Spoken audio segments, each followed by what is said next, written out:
గౌరవనీయులైన మన ప్రియతమ నాయకులు రాష్ట్ర ముఖ్యమంత్రి శ్రీ వైఎస్ జగన్మోహన్ రెడ్డి గారు వేదిక మీద పెద్దలు మన ఇన్ఛార్జ్ మంత్రులు సీనియర్ నాయకులు పెద్దిరెడ్డి రామచంద్రారెడ్డి గారు ఉన్నారు.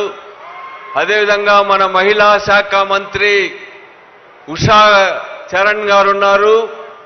మన సుదూర ప్రాంతం నుంచి మన గ్రామీణ శాఖ మంత్రి ముత్యాల నాయుడు గారు, కలెక్టర్ గారు, అధికారులు, వేదిక మీద ఉన్నటువంటి ప్రజాప్రతినిధులు, ఇక్కడికి అశేషంగా విచ్చేసినటువంటి సోదరి సోదరులందరికీ కూడా నమస్కారం తెలియజేస్తా ఉన్నా.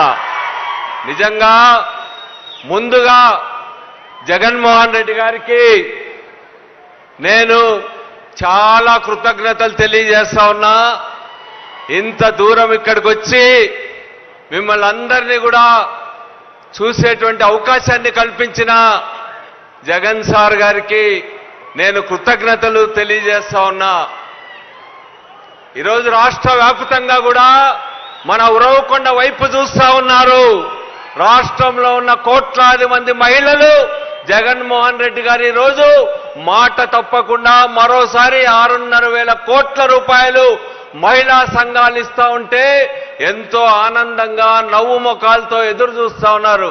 మీ అందరిలో ఎంతో నవ్వు కనిపిస్తా ఉంది. జగన్ గారు నిజంగా ఇది ఒక శుభ సూచకం. మహిళల్లో నవ్వు మొమ్ము కనపడడం అనేటువంటిది మన రాష్ట్రానికి ఎంతో శుభ సూచకమని సందర్భంగా తెలియజేస్తా ఉన్నా.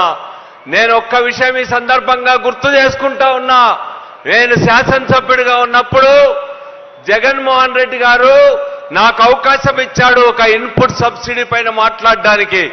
ఆ రోజు ముఖ్యమంత్రిగా ఉన్న చంద్రబాబు నాయుడు గారిని మా అనంతపురం జిల్లాలో 1,800 కోట్ల రూపాయల ఇన్పుట్ సబ్సిడీ కిరణ్ గారు బకాయి పడ్డాడు గత ప్రభుత్వం.